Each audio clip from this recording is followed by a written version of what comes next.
Meu nome é João Silvério Trevisan, tenho 64 anos e sou escritor.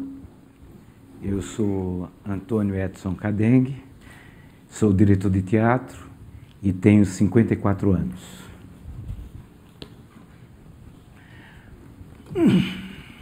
Antônio, há quanto tempo você acha que a gente se conhece? Exatos 31 anos. Desde 1978. Eu estava morando no Rio. Rio de Janeiro. E aí você foi para o lançamento do jornal Lampião da Esquina. E eu não lhe conhecia pessoalmente. Eu tinha o seu livro, O Testamento de Jonatas, que tinha uma foto sua na orelha da capa. E eu saí lhe procurando na Cinelândia. É você. Você é João Silvério? Sou. Eu sou Antônio, do Recife. A gente se abraçou e ficamos amigos até hoje. E a partir daí tivemos uma longa história, né? De parceria, de amizade. E eu acho que a culminância dessa história... E várias vezes eu fui ao Recife, né? Tem toda a coisa do vivencial de Versiones, não é? Fui fazer umas reportagens para o Lampião lá, mas eu acho que o momento culminante foi em 82, quando eu fui para o Recife escrever Em Nome do Desejo. Duro! Antônio lembrou já tarde no ensaio. Lena, viu, Toninho? Pagou minha passagem de avião, porque senão eu ia de ônibus, que eu ia sempre de ônibus para Bahia, onde eu tinha meu namorado. E aí no Recife estava uma situação muito difícil, a minha vida estava muito difícil, desesperado, precisando de grana e numa situação muito ruim emocionalmente. Eu estava numa separação complicadíssima, uma separação amorosa daquelas dilacerantes. E aí escrevi um conto, você lembra? Sim, e os personagens como é que eles se chamam? Antônio, João e Antônio. João e Antônio. E esse conto chama-se Dois Copos que Caem, e eu fiz para um concurso para ver se eu ganhava algum. Eu nem lembro que concurso era esse, eu não ganhei absolutamente nada, nunca soube a resposta do concurso. Em compensação, recentemente... O conto entrou para os 100 melhores contos da literatura brasileira no século XX. E é um conto muito curioso, porque às vezes eu leio e digo, mas fui eu mesmo que escrevi esse conto. A impressão que você tem, às vezes, como escritor, é que baixou alguma coisa e você... Porque o que aconteceu com Dois Copos que Caem, que é uma brincadeira com um corpo que cai do Hitchcock, o título em português, não é? No Brasil... é que eu escrevi um programa para o resto da minha vida. Foi o momento em que eu descobri o mistério. Eu nunca tinha pensado no mistério, mas eu estou me referindo ao mistério como o mistério de estarmos todos aqui reunidos nesse momento, o mistério de termos nascido, de termos encontrado alguém ou não termos encontrado. Então, todos esses pequenos fatos que nós não podemos prever e que nós podemos definir sob essa grande sombra do mistério. Quer dizer, o mistério da vida, não um mistério transcendental naturalmente, mas o mistério. Esse é o conto, Dois Copos que Caem. Vamos ler, Antônio? Vamos, um momento só.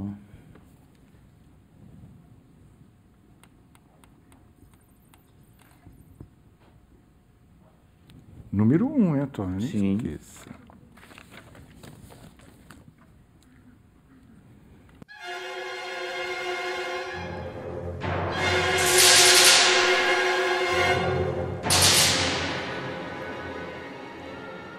Por simples acaso, dois desconhecidos encontraram-se despencando juntos do alto do edifício Itália, no centro de São Paulo.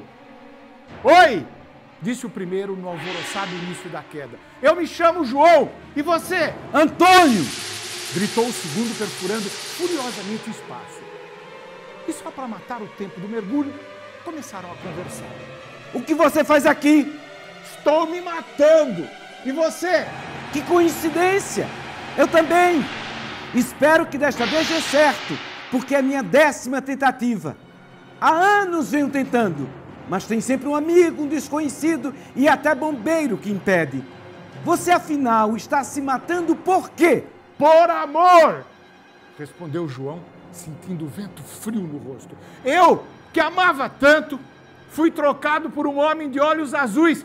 Infelizmente, só tem estes corriqueiros olhos castanhos. E não lhe parece insensato destruir a vida por algo tão efêmero como o amor? Ponderou Antônio, sentindo a zoada que o acompanhava à morte. Justamente! Trata-se de uma vingança da insensatez contra a lógica. Em geral, é a vida que destrói o amor. Desta vez, decidi que o amor acertaria contas com a vida. Poxa, você fez do amor uma panaceia. Antes fosse. Duvidoso como é, o amor me provocou dores horríveis. Nunca se sabe se o que chamamos amor é desamparo, solidão doentia ou desejo incontrolável de dominação. O que, na verdade, me seduz é que o amor destrói certezas com a mesma incomparável transparência com que o caos significante enfrenta a insignificância da ordem. Não!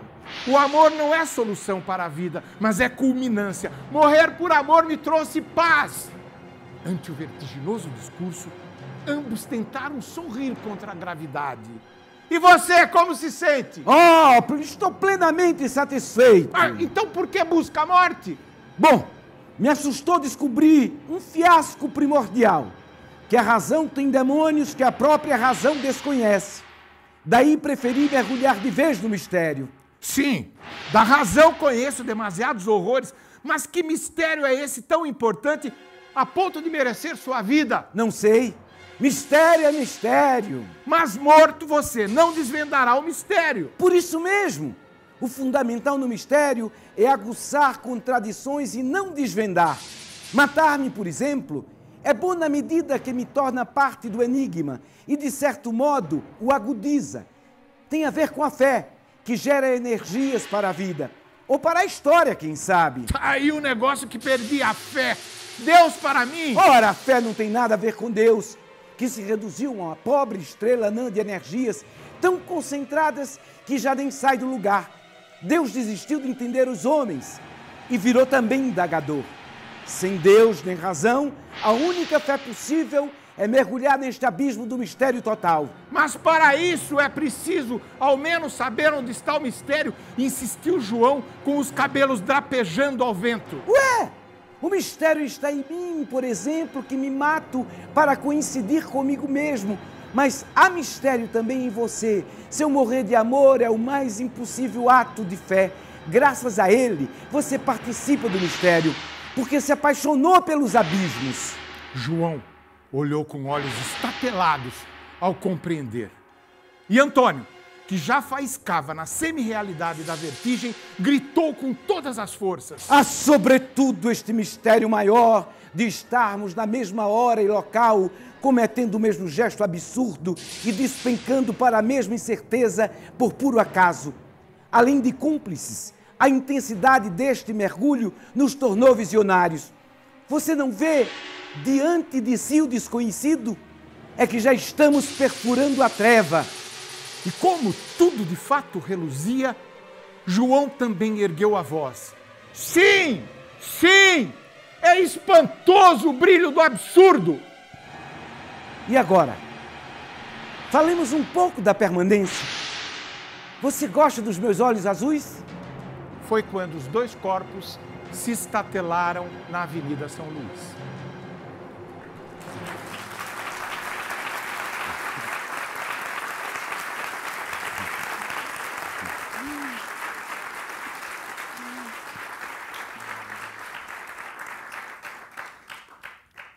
Então, Antônio, o Recife foi um momento, como eu disse, muito importante. eu fui lá especialmente para escrever Em Nome do Desejo, você se lembra? Sim, lá em casa. Na sua casa, na rua Gervásio Pires. Qual andar? 14º andar. Era um... Não é muquifo, mas era um balanço. Era grande o apartamento. O apartamento era maravilhoso, grande. mas para chegar até lá... Ah, sim, e o a elevador. vista era espantosa. Era o Parque 13 de Maio, Mas e víamos o mar andar? e o... Que andar que era? Era o 14º. Era uma coisa maravilhosa, todo o mar pela frente, mas você ia dizer que você... Não, a gente ouvia de lá o apito do navio. E do navio. E você ficou trancado num quarto, escrevendo. Com a minha maquininha Remington, que eu tinha trazido dos Estados Unidos, e que eu ficava escrevendo esse romance e chorando, sofrendo a separação, escrevendo um romance que era uma celebração ao amor, não é? Eu tinha escrito já o projeto do romance, tinha trazido de São Paulo, e isso me facilitou muito porque eu tinha outras coisas para fazer. Lembra que eu até traduzi uma Melanie Klein, que acho que nunca foi publicada. Enfim, por grana, eu estava, enfim, tentando concursos. E o romance eu já tinha mais ou menos acertado com o editor para entrar na coleção Cantadas Literárias. E só que o romance, eu tinha deixado o projeto com o editor em São Paulo, e o romance não era uma coisa muito simples. Em 82, era uma coisa meio complicada, contava uma história de um garoto que descobre a fé cristã dentro do seminário, um adolescente, e ao mesmo tempo, exatamente ao mesmo tempo, ele descobre também o amor carnal por um outro colega. E é um menino muito simples, muito sensível, então na cabeça desse menino é muito difícil saber onde termina o tal amor cristão e onde começa o outro grande amor da vida dele, não é? E era muito difícil porque ele era absolutamente apaixonado pelos místicos cristãos e pela máxima evangélica, amai-vos uns aos outros, não é? Como eu vos amei. Agora, o complicado era saber, para a cabeça do Tiquinho, que é esse personagem, qual era o limite entre uma coisa e outra. E o mais chato de tudo, você se lembra que o editor, no dia em que eu cheguei, ele disse que era uma obra-prima. Não, minto. Ele me disse que telefonou dizendo que a história era homossexual demais. Eu disse, bom, você me empresta então o termômetro para medir a homossexualidade das pessoas, não é? Para ver se, sei lá, eu tenho condições de fazer a homossexualidade. E o Harry Miller, ele tem termômetro para... Não tinha. Não tinha, era chique, né? Enfim, era outra coisa. Mas, e aí eu sofria muito, o Antônio sabe disso. Foi muita dor. À noite, a gente... Você lia, tomávamos café, você lia o que tinha produzido e nós discutíamos. E nós dois discutíamos. E você ia revendo, refazendo. Vamos ler um trecho? Vamos. Eu esqueci de dizer que o romance é todo construído, a estrutura dele é na forma de catecismo católico. Eu glosei o catecismo católico fazendo perguntas mais ou menos no nível de catecismo e dando as respostas que alavancavam a narrativa, né? Mas todo ele construído em perguntas e respostas.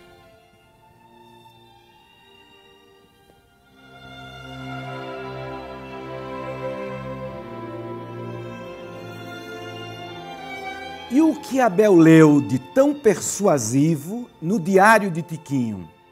O raciocínio de Tiquinho começava pelo mistério da Santíssima Trindade, cuja interpretação ele buscou no poema de João da Cruz, onde o amor solidificava intrinsecamente as três pessoas. Aí está, quase de unhas cravadas na memória. Como o amado no amante, um no outro residia. E tal amor que os une, no mesmo coincidia. pois um igualava o outro em intensidade e valia. 3 pessoas e um amado, entre todos os 3 havia um só amor nelas todas, e um só amante as unia, em tão inefável nó que dizê-lo não se sabia. Era, portanto, infinito o amor que as fundia, e de ser tão uno o amor, tanto mais amor havia. Como se desenrolava o raciocínio de Tiquinho? Assim, a Santíssima Trindade é um só Deus, unido por um só amor. Esse único Deus habita em todas as partes, em mim e em Abel também. Como Jesus é Deus, Jesus está em nós. Somos 2, eu e Abel, mas nos tornamos um por causa da presença de Jesus e seu amor. Eu amo Abel como a mim mesmo, e o amor de Jesus é o mesmo dentro de nós. Então, nosso amor é uma coisa só. Se eu e Abel não nos amarmos, o amor de Jesus vai ficar incompleto. Mas se nos amarmos, será um amor por toda a eternidade. Unidos amorosamente em Jesus, eu e Abel nunca vamos nos separar. De que modo Tiquinho teve a certeza do amor de Abel? Porque acordou, espantado, certa noite, com alguém entrando debaixo dos seus lençóis. Tiquinho não fez perguntas, nem Abel disse nada, enquanto se abraçavam, formando um só, como a Santíssima Trindade. Dormiram beatificamente? Não. Ficaram de olhos escancarados no escuro, adivinhando-se mutuamente e apalpando os respectivos corpos. Eram trêmulas as suas mãos, não de medo, mas de emoção. Estavam transgredindo por um lado, e ao transgredir, topavam com as delícias que de tão surpreendentes faziam estremecer, porque o equilíbrio se rompe nas grandes delícias. Esses jogos, naturalmente, arrebentaram barragens dentro de cada um. Nem Tiquinho, nem Abel perceberam como tinham ido longe no amor cristão. Criaram, a partir dali, um tão inefável nó que dizê-lo não se sabia.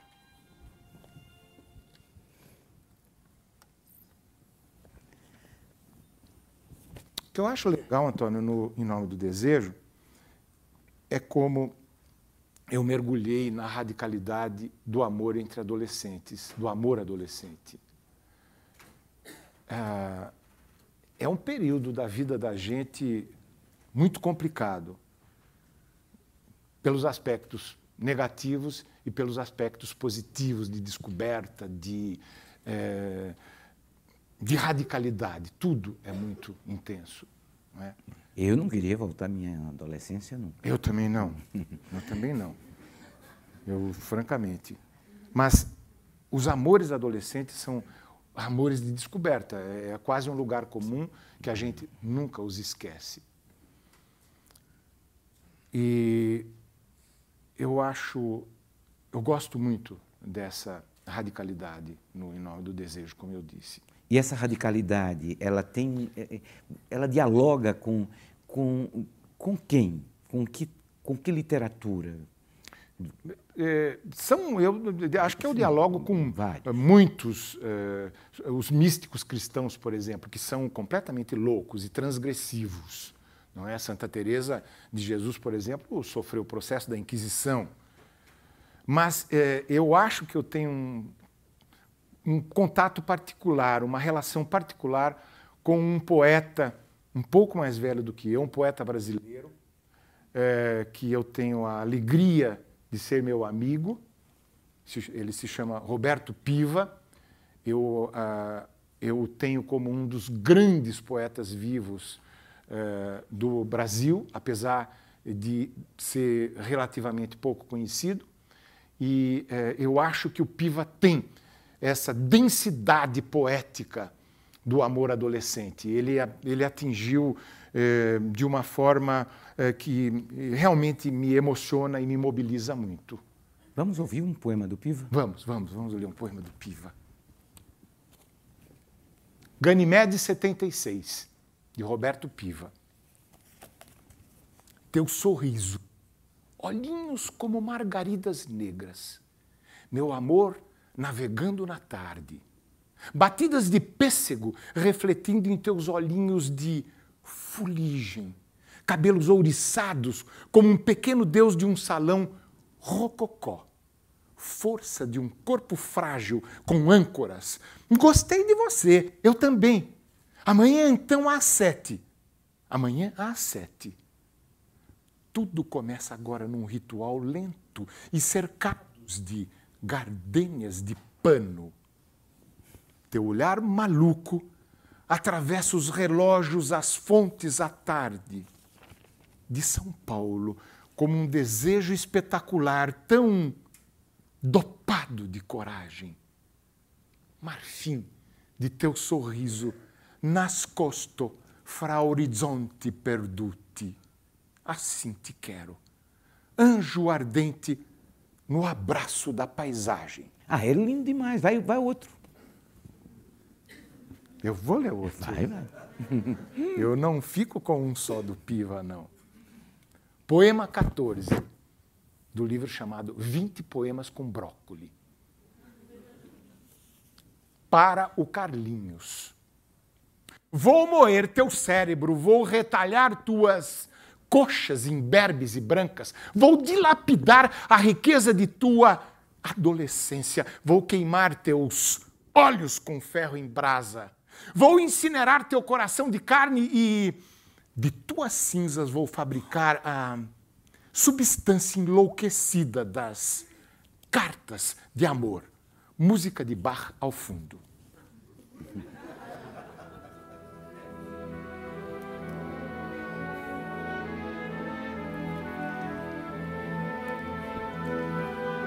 Então,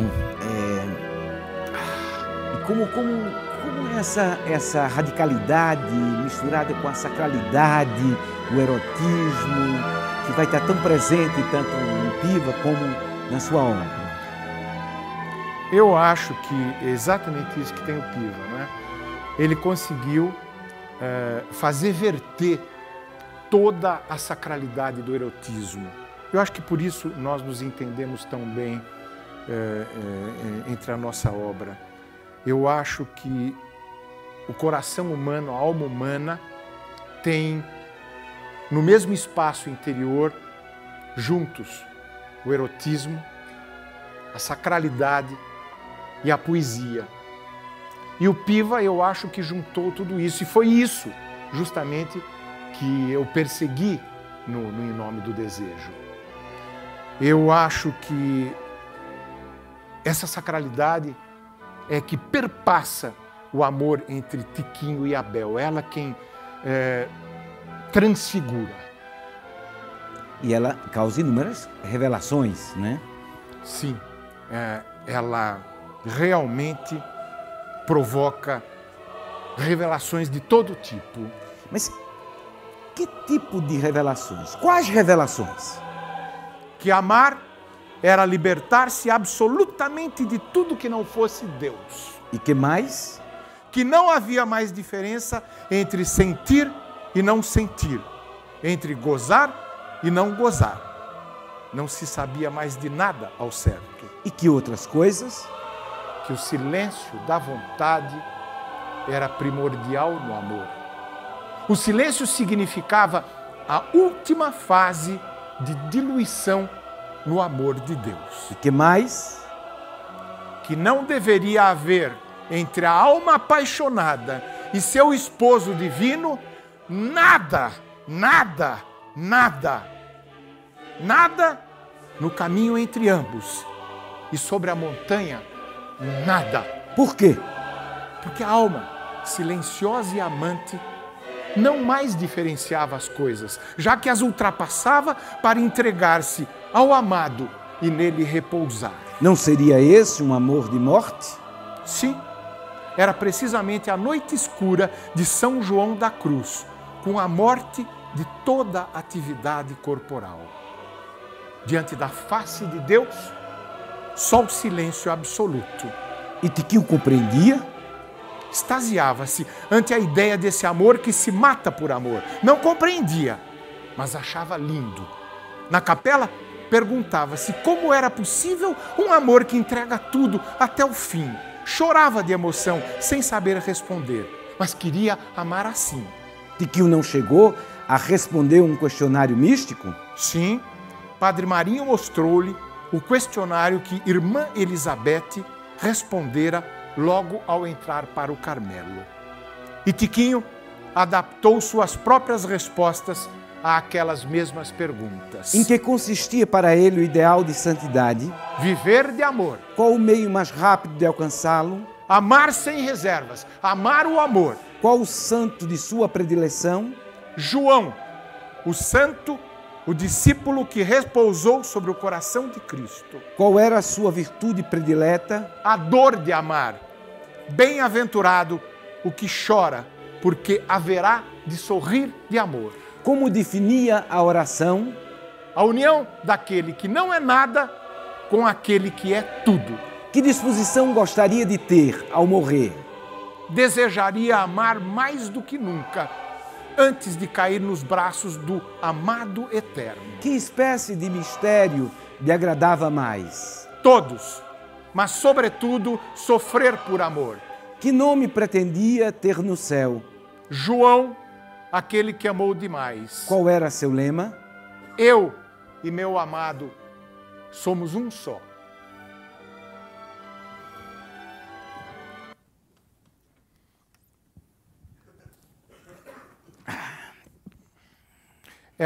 Esse trecho do romance eu acho que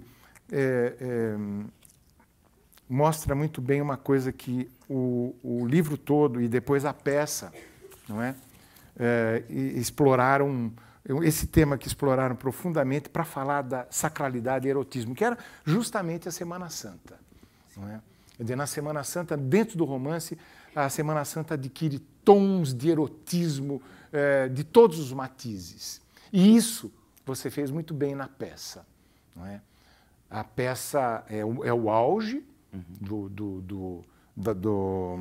da cena, não é? Tanto no romance quanto na peça. Tiquinho e Abel se declaram apaixonados ou concretizam a sua paixão na Quinta-feira Santa. Aí você lembra quando você viu a primeira vez? Porque existia o romance, mas eu dizia, isso dá uma ótima peça de teatro. Você dizia, mas eu não sei, se passa em muito lugar, eu não sei como traduzir isso. Foi né? fantástico. E aí você foi para assistir para uma outra peça sua no Recife, e aí eu tinha dirigido com alunos na Fundação Joaquim Nabuco uma montagem didática com os alunos, com os atores, e do Em Nome do Desejo. Do Em Nome do Desejo. Foi a primeira adaptação. Fiz improvisações de cada capítulo, eu anotava, tal, pá. E aí você foi assistir. E aí o espetáculo explodiu, era para fazer 3 vezes, e ficamos 3 meses e foi visto por quase 6 mil pessoas. Lotada das pessoas, assim, se atropelando para entrar. Era uma coisa impressionante. No Recife, isso em 80 e... Não, em 90. Começo de 90, né? exatamente, 90. 90. Depois de 92, nós fizemos uma segunda versão. Aí fizemos juntos uma adaptação, não é? E aí essa adaptação entrou enfim, foi encenada comercialmente num teatro comercial. Aí depois fomos para o Rio, fizemos temporada aqui em São Paulo, que foi sucesso. 40 dias aqui, 40 dias no Rio. E a peça é um fenômeno, considerado até hoje um fenômeno no Recife, porque ficou o quê? 2 anos em cartaz? Ela virou verbete no Itaú Cultural. Exatamente, na enciclopédia do Itaú Cultural. Vamos ler um trecho, Antônio? Vamos.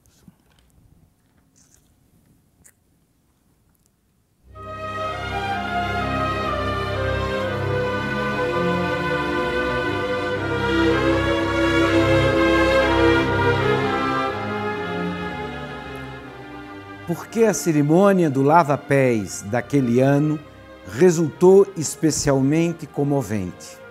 Porque Abel ocupava o lugar de um dos 12 apóstolos, cujos pés Padre Marinho lavou como oficiante.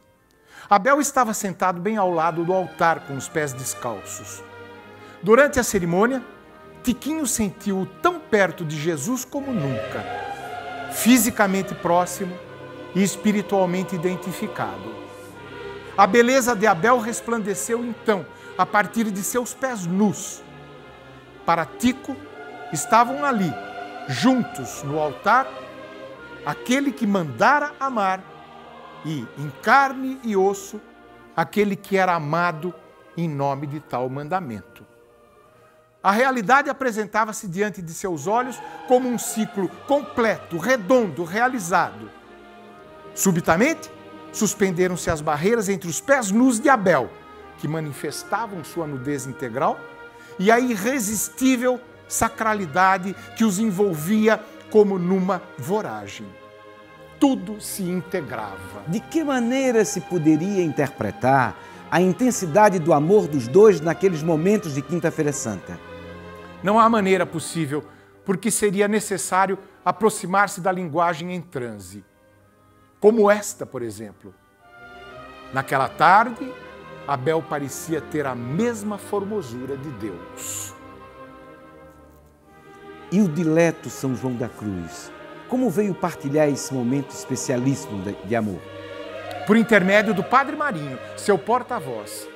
Na noite de Quinta-feira Santa, ele fez representar o poema Canções entre a Alma e o Esposo. A alma manifestava assim seu desejo público e claro. Vamos gozar, ó amado, e contemplar-nos em tua formosura, no monte e na colina, de onde mana a água mais pura. Ai, vamos mergulhar fundo na espessura. Para Tico e Abel, não era mais questão de verter lágrimas.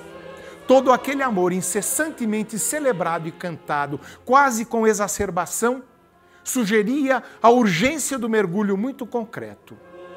O que se poderia fazer senão dar o salto e ultrapassar as fronteiras? Desta vez, foi Tico quem aceitou o desafio, perfeitamente possuído pelo amor de Deus. Com os ouvidos carregados daqueles arrulhos amorosos de São João da Cruz, Tiquinho desvencilhou sua mão e, bem devagar, como quem não teme nem nunca temeu, enfiou-a no bolso da batina de Abel e tateou até encontrar seu pau, carne já rígida, perfeitamente sensível ao apelo daquele dia beatífico. Alguém oferecia. Alguém tomava posse do tesouro reencontrado.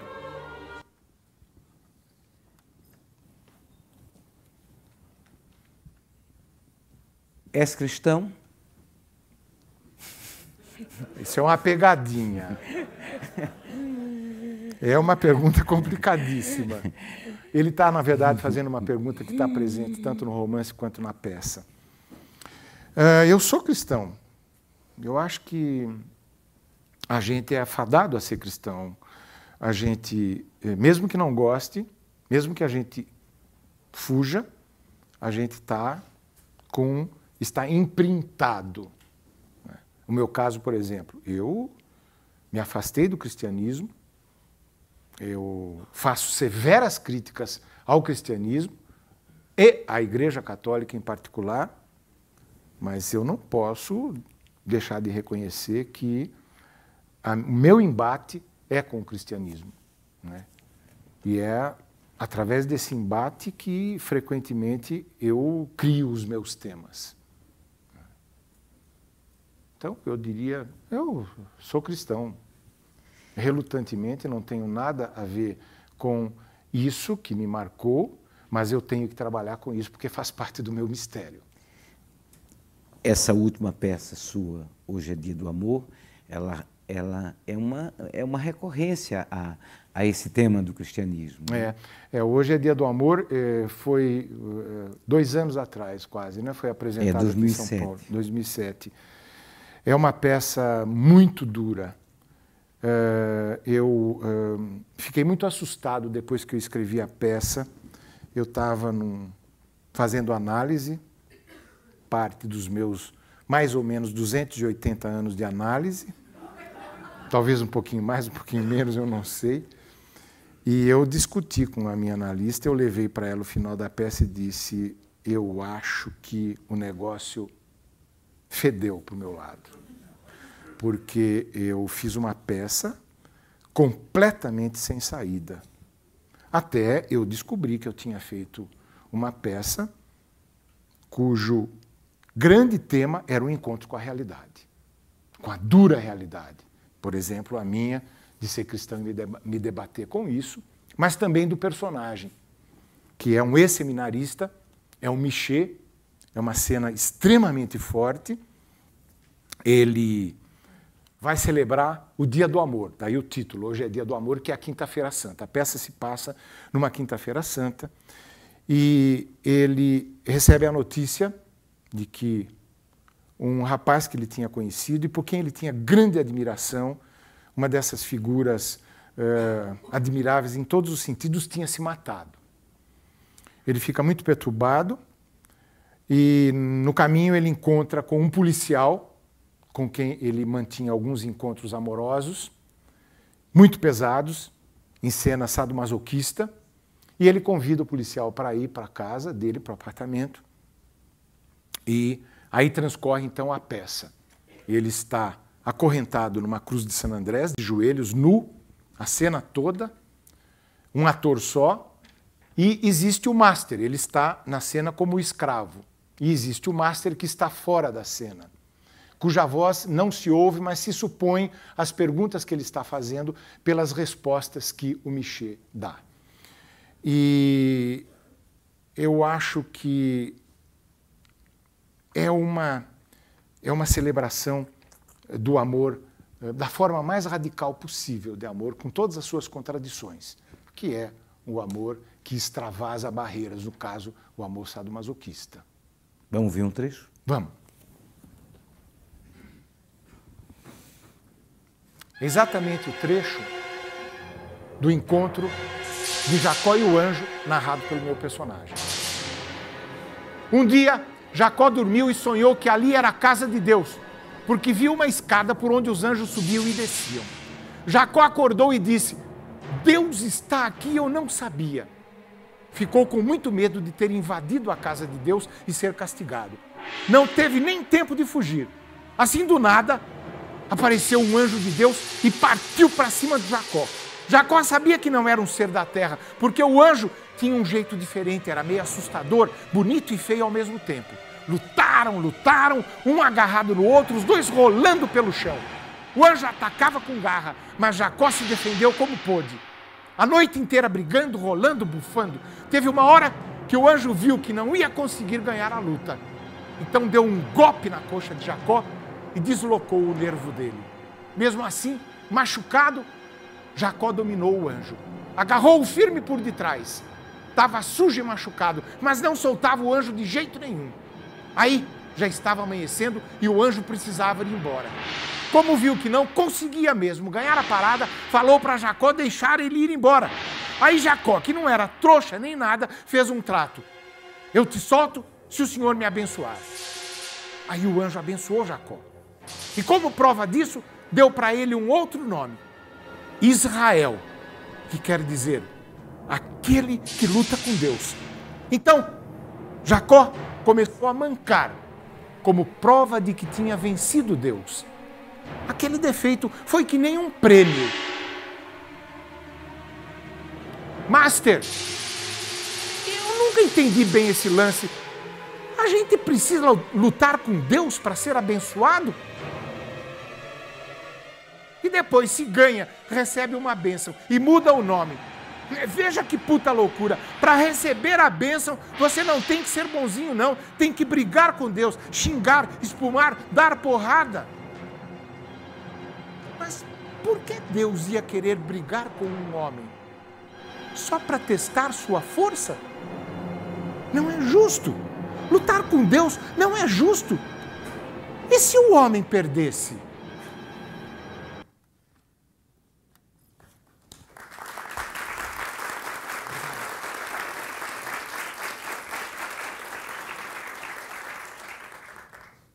Essa luta de Jacó com o anjo é um tema recorrente na sua obra também, não é? Não só na minha obra.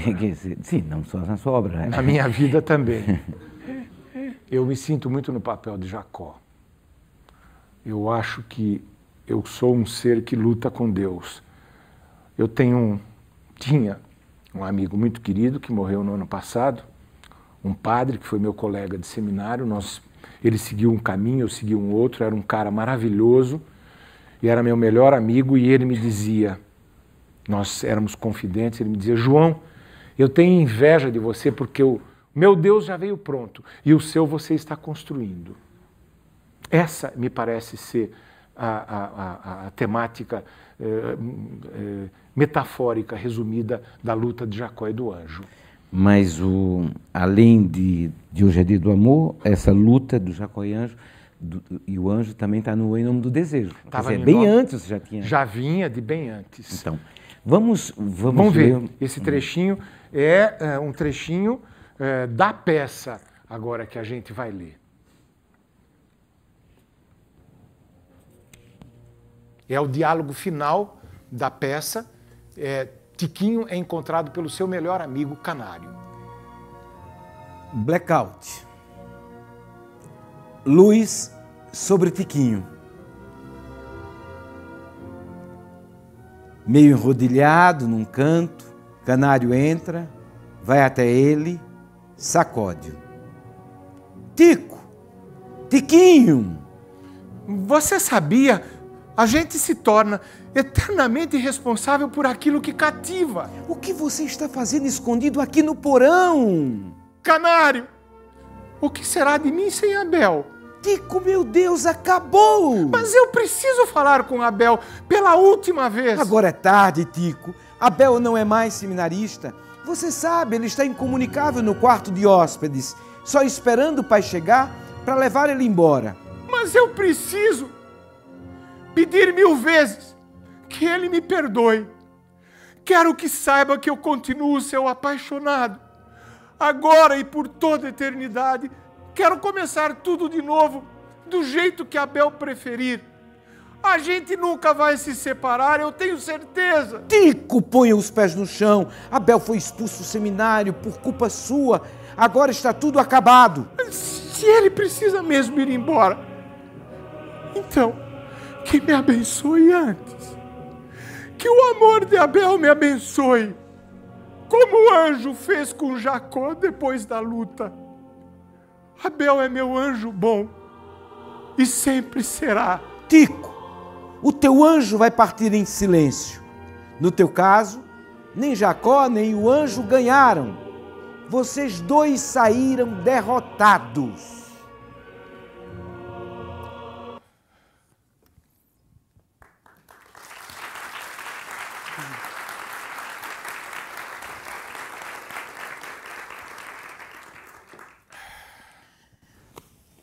É dura essa peça, né? Dura esse... Mas eu acho que Hoje é Dia do Amor é muito mais duro. Eu vou terminar, nós vamos terminar apresentando o trecho final de Hoje é Dia do Amor. E o trecho trabalha com o momento em que o master... eu esqueci de contar uma coisa. Eu escrevi Hoje é Dia do Amor por causa de um suicídio. Esse menino que eu coloquei na peça, eu conheci. Era um menino absolutamente fascinante, era um menino lindo, tinha uma carreira pela frente, e de repente esse menino, sem mais nem menos, se matou. Então eu inseri essa problemática nessa peça, numa tentativa quase desesperada de superar o problema, tentar entender o que é que se esconde no coração humano para que esses mistérios explodam, eclodam.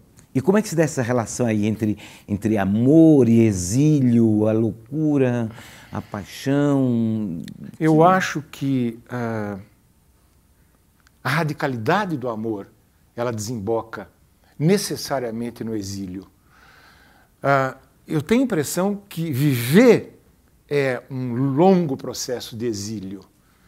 A gente nunca sabe direito quem a gente nunca sabe direito para onde vai, o que vai conseguir, como vai ser amanhã, se a gente vai morrer daqui a pouco, os nossos amores, o que vai acontecer com o planeta Terra. A gente está sempre vivendo essa passagem de exílio. Eu não sei para onde, não é? Mas a passagem é uma sensação de exílio. E aí o amor chega como um bálsamo possível para resolver esse exílio. Mas é uma coisinha tão frágil, o amor. E por isso o ser humano é tão desamparado. Porque o máximo que ele dá é tão pouco, é tão pequeno naquilo que ele pode conseguir para conseguir escapar desse exílio, para conseguir entender esse exílio. E na peça, o trecho que a gente vai ler, justamente, há um segundo suicídio na peça, que é quando o master, aquele que podia oferecer a esse Michê com a consciência em efervescência, a consciência como um nervo exposto, esse master podia oferecer um porto, e o que acontece no final? Esse master se mata. O tiro.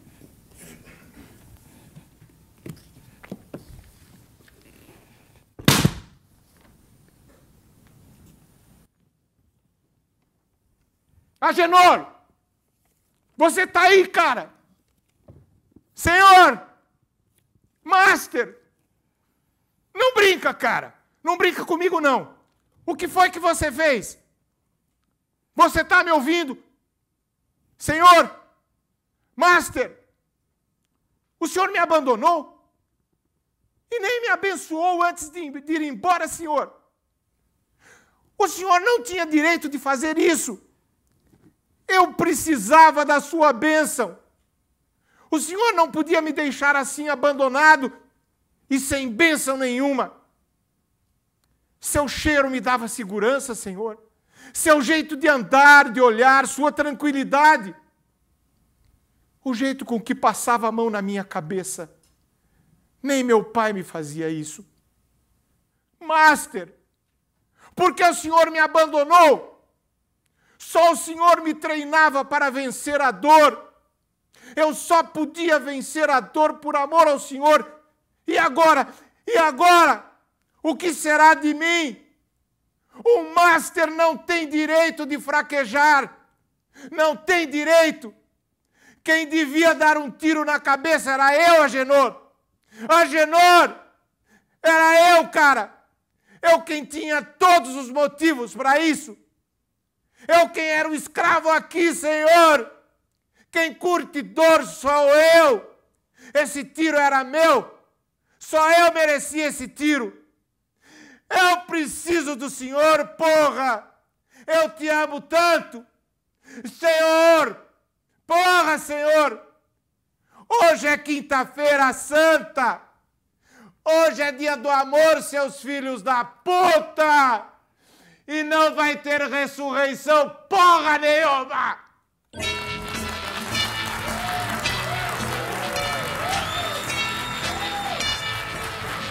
Você deve?